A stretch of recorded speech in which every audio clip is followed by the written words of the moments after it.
Secret societies captivate us, enthrall us. But do they control the world? This country is obsessed with secret societies. The Da Vinci Code, a runaway bestseller, The Godfather, an epic film, Scientology, a total fascination for the whole country. They run the banks. They own the media. They are the ones that get their key politicians into power. We're about to pull the curtain back on secret societies and their covert members. From their strange rituals. The weirdest initiation story I've heard comes from Skull and Bones. Apparently, they have people sitting in a coffin masturbating. To their hidden histories. Before Joe Valachi, the mafia was largely shrouded in secrecy. After Joe Valachi, the language of the mafia became the language of every American. In the White House, 13 of the 39 signers of the U.S. Constitution were Freemasons. And on the red carpet. It creates a certain amount of buzz about you if you are a member of a secret society. Elusive and exclusive. People love the mystique of secret societies, the exclusivity. We kind of want to get in because, let's face it, we're not going to. This is Love, Lust, and Secret Societies.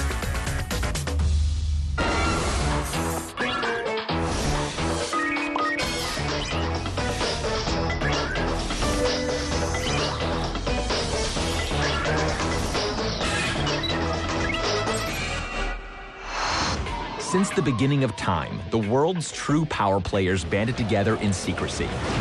From Socrates to mafia boss John Gotti, even our very own founding father is rumored to be part of a secret society.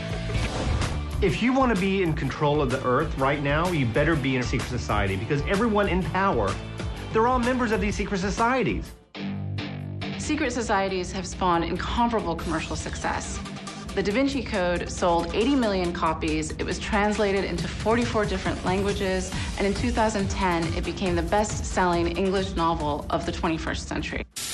So what is it about these shadowy organizations that hook us? There are the people who are behind the rope and the ones who aren't.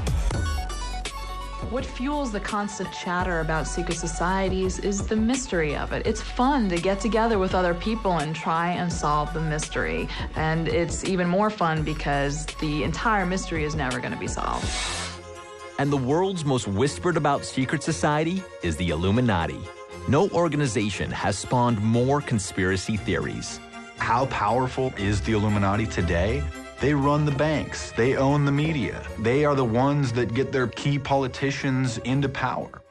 The Illuminati have fueled more rumors on the internet and more heated phone calls to late-night radio stations than any other subject. Their imagery has infiltrated modern culture. Forget flashing gang signs. The latest craze is the Illuminati. Celebrities like Jay-Z, you know, if they go to their concerts and let's say Jay-Z comes out in a pyramid with an all-seeing eye. Whoa. The imagery is really cool. It reeks of mystery and ancient power. A lot of the rappers like to associate themselves with this power because it goes with the gangster image.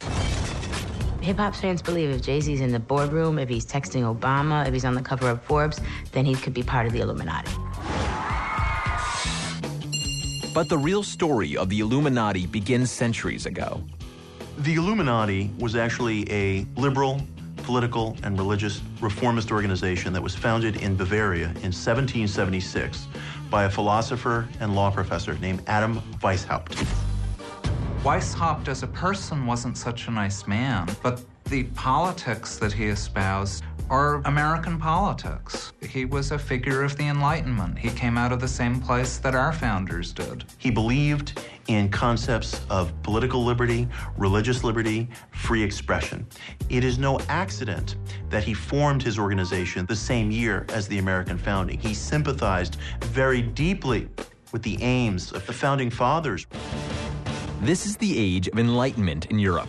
Weishaupt isn't alone.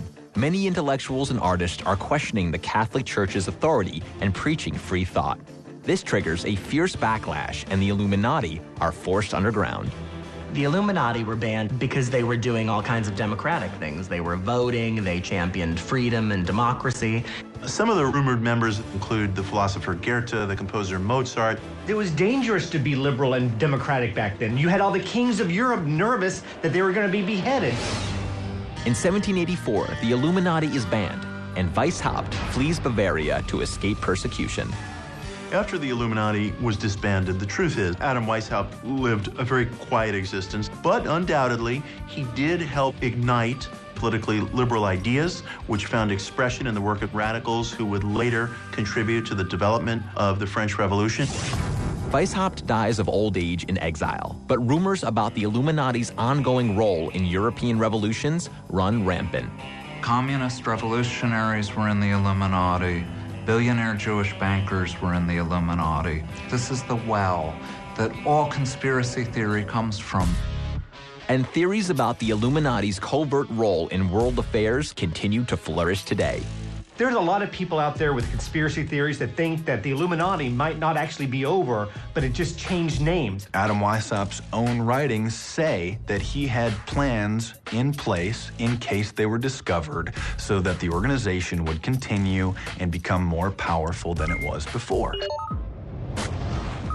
And many believe that its modern incarnation is the Bilderberg Group. The Bilderberg Group was founded in 1954 at the Hotel Bilderberg in the Netherlands. The purpose of the group was really to create cooperation between Europe and the US during the Cold War. Members of the Bilderberg Group have supposedly included George Bush Sr. and Jr., Donald Rumsfeld, Mr. Clinton.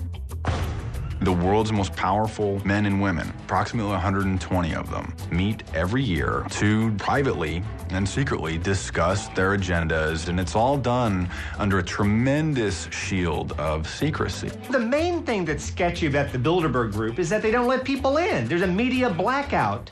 In this stage of transparency in government and anyone can see what I'm doing, they're putting up a wall. There are a few moles that have leaked information to the public, and you can see what has taken place. Then you look at the policies that are coming out immediately after this, or the events in the world. The two coincide very closely. Why isn't this news? The Bilderberg Group might be orchestrating world events, but the reality could also be far less diabolical. The truth is, the Bilderberg Group are an elite study group of politicians and industrialists and scholars who get together and talk shop. It's exactly that mysterious. The Bilderberg Group might be pulling the strings of global politics behind closed doors, but one author is exposing secret societies and making millions. Dan Brown has popularized secret societies in ways that no one else has. He writes about how these secret societies embed codes into the world, in paintings, in city design, in architecture, and I think that allows readers to look at the world differently.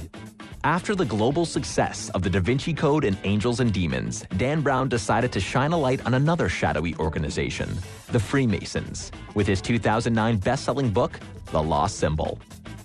Dan Brown really captured some of the history and purpose of Freemasonry in his novel, The Lost Symbol. The book gives a lot of great information about Freemasonry, but it also exaggerates the role of the Masons, especially in today's government.